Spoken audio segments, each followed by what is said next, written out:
Halo teman-temanku semuanya, apa kabar teman-teman? Semoga sehat-sehat ya. Teman-teman, tokoh kita kali ini adalah Salsa Erwina teman-teman ya. Dia mengepus terbaru bahwa pesannya sangat menyentuh sekali ya, sangat menyentuh hati teman-teman. Jadi perjuangan ini dimotori oleh beberapa anak muda. Wah, saya terharu teman-teman. Ya, saya memang menyaring kata-katanya itu sampai terharu ya. Bahkan Erwina sampai nangis ya, mengeluarkan air mata. Dia pesan kalau terjadi apa-apa pada dirinya, teruskan perjuangan. Saya terharu ya sebagai anak muda yang ada di luar negeri ya, di Denmark. Dia gigih sekali memperjuangkan generasi muda supaya tidak ada korupsi lagi di negeri ini. Di negeri ini sudah bobrok teman-teman ya. Bobrok sudah berpuluh-puluh tahun. Saya juga sudah menyaksikan kebobrokan ini kurang lebih 30 tahun lebih teman-teman. Ya, sejak tahun 90-an. Ini memang saya itu sudah remaja waktu itu dan menyaksikan ya kebobrokan-kebobrokan di negeri ini teman-teman.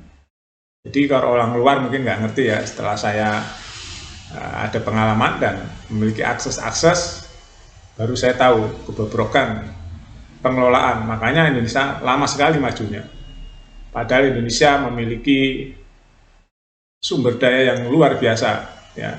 Negara-negara lain yang nggak memiliki sumber daya sebesar Indonesia lebih dulu maju, ya, lebih dulu sejahtera rakyatnya. Karena pengelolaannya bersih tanpa korupsi. Ya kita ambil aja negara Singapura punya apa sih? Nggak punya apa-apa.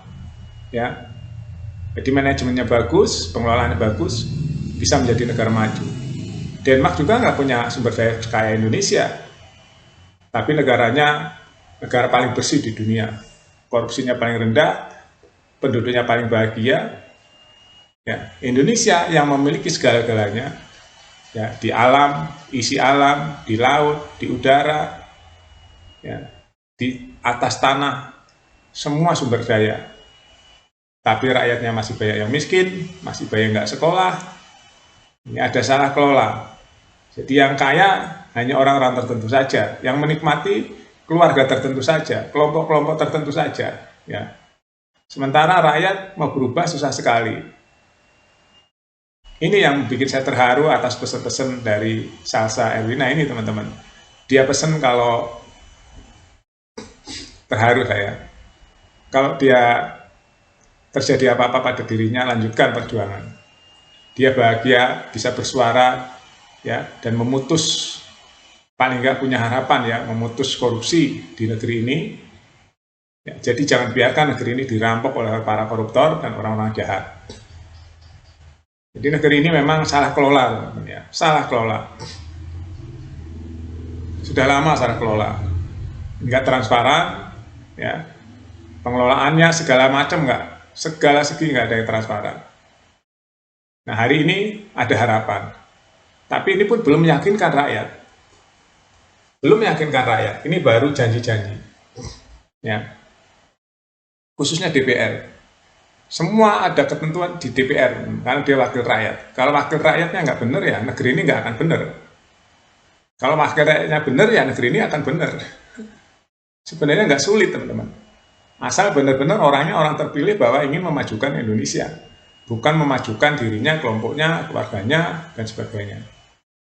Jadi negeri ini harus dikelola dengan profesional. Saya menekankan ya teman-teman, gaji DPR nggak usah gede-gede. Jadi nanti akan terseleksi di situ. Siapa saja yang sungguh-sungguh ingin menjadi wakil rakyat, dia nggak mikir gaji teman-teman. Ya, gaji itu yang penting dia udah cukup lah. Nah kecukupannya nggak jauh dari UMR, supaya dia merasakan sebagai wakil rakyat. Ya kalau gaji selangit, ya langit dan bumi ya dia nggak tahu rasanya rakyat itu seperti apa. Ya ini yang mungkin sudah waktunya ya muncul seorang Salsa Erwina di kancah perubahan ini teman-teman. Ya, dia vokal, dia cerdas, dia memiliki rasa bahasanya. Memang Indonesia butuh rasa. Sebagai legislatif harus punya rasa kerakyatan yang tinggi sekali mewakili rakyat.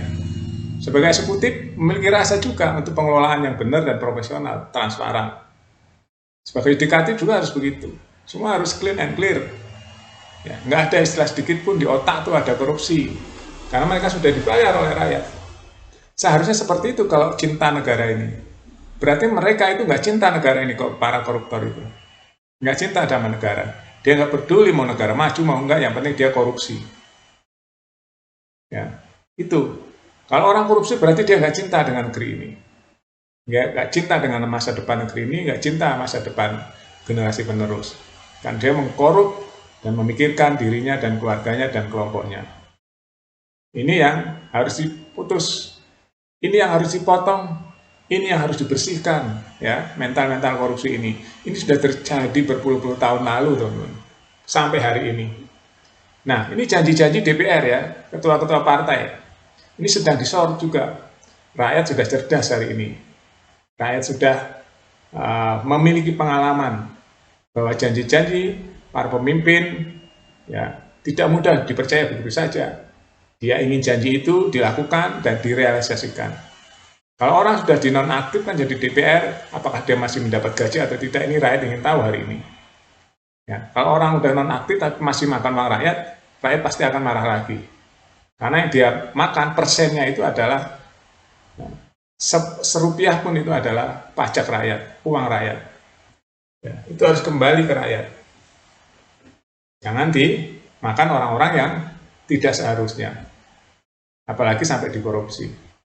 Nah, rakyat sudah berpikir, dan rakyat mempunyai tumpuan atau titik lompatan hari ini. Dimulai dengan hari-hari ini.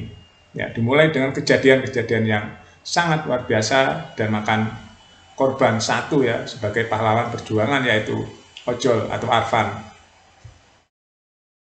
Itu adalah pahlawan perjuangan hari ini untuk merubah semuanya, untuk merubah